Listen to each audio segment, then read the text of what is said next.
Kali ini tampaknya kita harus berbicara langsung tentang Tuhan dan Tuhan.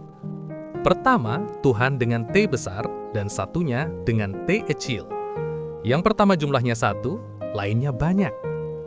Tuhan adalah suatu otoritas, suatu hegemoni tunggal yang amat menentukan. Antara Tuhan dengan Tuhan ada beda tingkat otoritasnya. Yang Tuhan mutlaknya nggak karuan, yang Tuhan memusingkan setengah mati. Sesungguhnya, sampai kadar tertentu, manusia memperoleh pinjaman otoritas dari Tuhan. Kan aslinya hanya Tuhan yang rasional dan sah untuk menjadi pemilik satu-satunya segala otoritas. Tetapi karena Ia sangat murah hati, kita dipinjami juga. Atau mungkin semacam disuruh menyewa. Ongkosnya adalah kepatuhan, cinta, dan rasa syukur kepadanya. Otoritas otentik Tuhan biasa disebut kudroh. Otoritas pinjam di tangan manusia dinamakan irodah. Tuhan memberi keputusan Anda berambut lurus bagaikan ijuk. Anda menentukan rambut itu dikeriting di salon. Begitulah kira-kira penjelasan gampangnya. Tetapi permasalahannya, seberapa kadar otoritas yang dipinjamkan oleh Tuhan kepada Anda? Seberapa berhak Anda menentukan diri Anda begini atau begitu?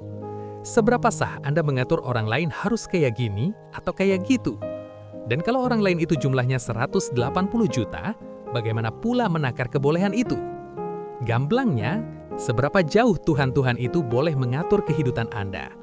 Sedangkan Tuhan-Tuhan itu mungkin bernama iklan yang memvirusi Anda harus memakai pewangi apa? Atau koran-koran yang membangun pola berpikir Anda? Atau siaran TV yang mengarsiteki pandangan-pandangan hidup Anda? Jadi kita masing-masing dan bersama-sama bisa kembali bercermin. Siapakah yang berhak menentukan mana yang baik dan mana yang buruk, apa yang benar dan apa yang salah, mana yang penting dan mana yang tidak?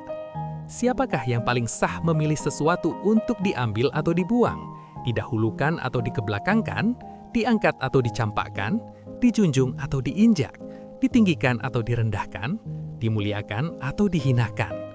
Pengalaman sehari-hari Anda mungkin menjawab agak berbeda. Baik buruk yang menentukan adalah petugas penyangga moral, misalnya kepolisian resort, yang menentukan apakah Anda berkelakuan baik atau tidak dan mendapatkan surat keterangan yang menerangkan hal itu. Untuk menentukan benar salah adalah petugas pengemban ilmu, umpamanya pembantu rektor 3 di setiap universitas. Mahasiswa kalau mau tahu mana benar mana salah untuk dilakukan, tinggal bertanya kepada beliau, minimal kepada menwa. Yang menentukan indah jelek tentu saja adalah para perawat keindahan, misalnya produsen pewangi ketiak dan pemalsu wajah. Kalau Anda memakai tradisi liberal, lain lagi. Setiap manusia berhak menentukan nilai berdasarkan keyakinan dan anggatannya masing-masing. Bahkan tak usah menjadi liberalis untuk menyatakan demikian. Patokan dasar komitmen kebangsaan dan kenegaraan kita sendiri menyatakan bahwa kemerdekaan adalah hak segala bangsa. Atau dengan tradisi latihan empati demokrasi, Anda akan menjawab, yang menentukan adalah hasil tawar-menawar dalam kebersamaan hidup manusia. Atau karena Anda sedang jengkel oleh berkuasanya sistem-sistem sosial besar yang amat sempit memeluangi tawar-menawar kolektif, Anda lontarkan sinisme. Yang menentukan adalah top-down guidance. Barangkali maksudnya adalah petunjuk Bapa. Anda yang lain ikut nyeletuk.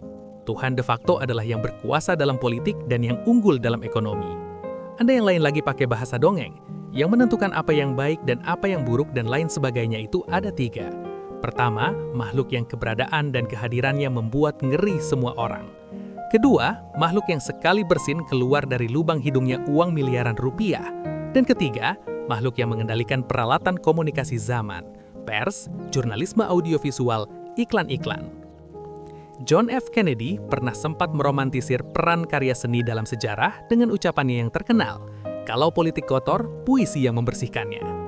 Dari situ kita menangkap ada dialog sejarah antara berbagai wilayah fungsi dalam sejarah.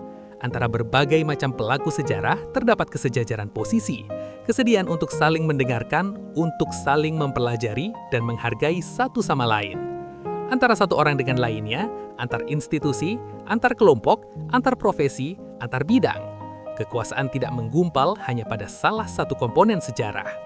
Suku kesenian mengapresiasikan otoritas politik dan birokrasi karena kehidupan bernegara memang memerlukan sistem otorisasi.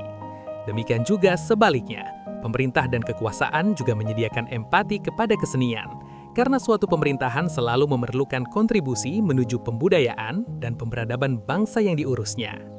Demikian jugalah saling empati itu berlangsung antar para profesional, antar bangunan dan kantong sosial, antara eksekutif, legislatif, yudikatif, dan apapun ornamen dalam sejarah.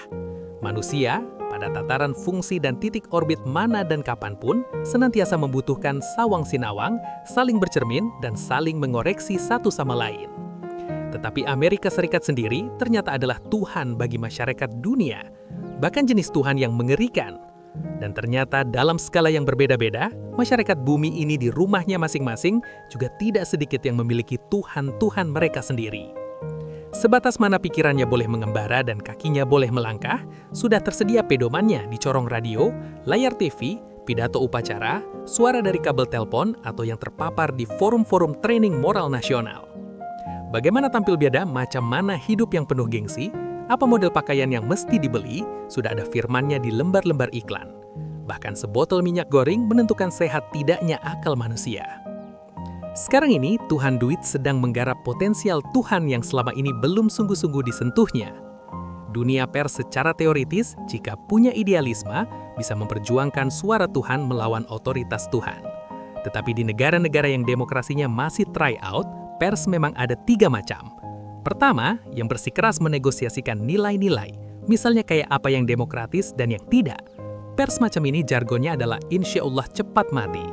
Jenis kedua, pers yang tiap hari menjelang deadline menyanyikan lagu Whatever You Say My Lord. Dan adapun pers yang jenis ketiga adalah yang mengajari masyarakat bahwa mempertontonkan separuh buah dada dan paha serta tonjolan misterius di pangkalnya itu lebih penting dan lebih ada harganya dibanding pergi ke gereja, ke masjid, atau ke kempil. Sebabnya sederhana, kalau Anda punya TV swasta, infrastruktur kreatif dan produktifnya sama sekali tidak siap. So, ombar saja suguhan impor itu sekenanya. Pokoknya Tuhan kita adalah ideologi pasar. Adapun usaha pendidikan, kepribadian, dan keberbudayaan bangsa, itu kan urusan Tuhan, bukan urusan Tuhan. Jadi saya ucapkan selamat menikmati suguhan Tuhan-Tuhan semu yang membuat mimpi-mimpi semu. Merekalah guru besar putra-putri Anda.